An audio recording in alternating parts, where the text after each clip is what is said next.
Hi everyone, so we're going to continue on structure of covalent compounds. So we've already seen one of the possible structure.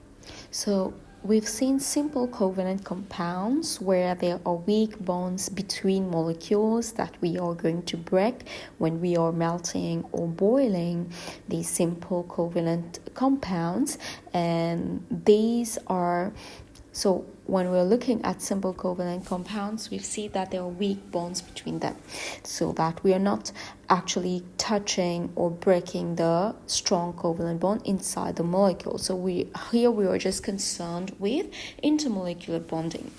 But if you look at giant covalent compounds, so this is one example of a structure made by carbon. So carbon exists as giant covalent compound, and here when we are going to melt or try to boil it, we are going to actually be breaking the covalent bonds. So here there is no weak interactions here we just have covalent bonding, so we're just going to be breaking covalent bonds for giant compounds. So let's see examples of giant compounds that we have. These are also called macromolecules. So a macromolecule is a giant molecule with a 3D structure or layered structure consisting of a network of covalently bonded atoms. So when I say network, it's like this. So it keeps on going. So it will keep on going. This will extend. It will, it's a very big thing. So like this, it's very big. And if you look at diamond, let's say you're considering one stone of diamond, like that one stone of diamond is one molecule.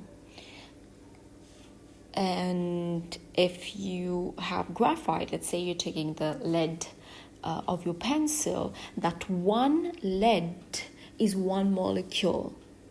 So you see, the molecule is giant, is enormous. So this is why we call it a macromolecule. It's a giant molecule with 3D structure. So sometimes for the exams, IGCSE exams, you do get to define what is a macromolecule. So you need to know the definition. Giant molecule with 3D structure or layered structure consisting of a network of covalently bonded atoms. So the atoms are covalently bonded, and there's 3 examples. There's diamond, silicon dioxide, and graphite. So in diamond, you have carbon atoms. So diamond has only carbon atoms. So this is what diamond, the structure of diamond, what it looks like, or like that. This is a more compact. So you have more atoms over here. So here just a few atoms are shown. So each carbon, because carbon has valency 4, carbon can form 4 bonds. So each carbon will form 4 bonds. So here just one is shown, here just 2 is shown. So they will form 2 other bonds. This will form 3 other bonds. So each carbon forms 4 bonds. In silicon, so we're just looking at the element silicon. Silicon as well can form a giant molecule of silicon. So macromolecule of diamond or silicon will look like this. And similarly, each silicon will be bonded to 4 other silicon atoms. In silicon dioxide is SiO2, and here each silicon is joined to 4 oxygen atoms. Okay, so oxygen has valency 2, so it's going to form 2 bonds. Silicon has valency 4, it will form 4 bonds. So this is going to keep on repeating until you have a giant network of covalent bonds. And you will be asking me, I know in previous years I've had that question, why is it that because you have 1 silicon bonded to 4 oxygen, why is it SiO2 and not SiO4? This is because when you have the complete molecule, the ratio of silicon and oxygen is 1:2. That's why. So you have SiO2. So properties of diamond and silicon dioxide, these are macromolecule. So they have high melting point, high boiling point. So why have a high melting point, high boiling point? Because when you're melting or boiling, you will need to break the strong covalent bonds. So you need to break very strong covalent bonds. So this requires a large amount of energy. And they do not conduct electricity because nowhere you will find delocalized electrons, because all the electrons that are in the outermost shell, that is the valence electrons, are used for covalent bonds. So no delocalized electrons, so does not conduct electricity. They are insoluble in all solvents. Strong covalent bonds, no solvent can come in between. So when you're putting something in solvent, you are not breaking the bonds, you're just separating, kind of pulling apart the particles. So here you can't even pull them apart because of the strong, very strong covalent bonds. And they are hard substances because of regular arrangement. So you need to know that there is regular arrangement and strong covalent bonds.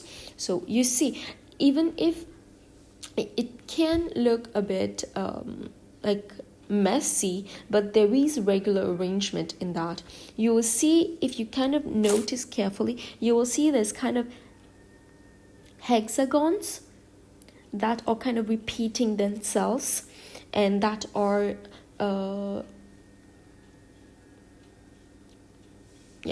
that are kind of like repeating. You will see, so this is one hexagon here, then you have another hexagon over here. You see hexagons repeating themselves. So there is regular arrangement in that. And because of that regular arrangement, it makes it very strong. And they are used as abrasives, and diamond is used for cutting glass and making tip of drills for boring through concrete. But the one making the diamond used for tip of drills is not like the polished diamond that you have on in jewelry. The one that's on jewelry is polished, and they are high quality diamond. They can be of different colors, but the one that are in the tip of these boring materials, they can sometimes be synthetic diamond, or they can sometimes be very poor quality diamond. Normally it's going to be synthetic diamonds. They are dull, sometimes they are gray to black and cannot really be polished. And another macromolecule is graphite. Graphite is another form of carbon. So carbon can exist as diamond, or it can exist as graphite. And in graphite, each carbon is joined to only 3 other carbons covalently, which means that carbon is forming only 3 bonds here. And because it's forming 3 bonds, there is 1 additional electron. Because if you look at the structure of carbon, the electronic structure of carbon, so there's 4 electrons in the outermost shell. So 1, 2, 3, 4. These electrons need to be paired. So in graphite, just 3 of them are paired. So just these 3 of them will be paired. This 1 electron is not used in the bonding. So what happens? This 1 electron is going to leave the outermost shell. So it's just going to leave the last shell.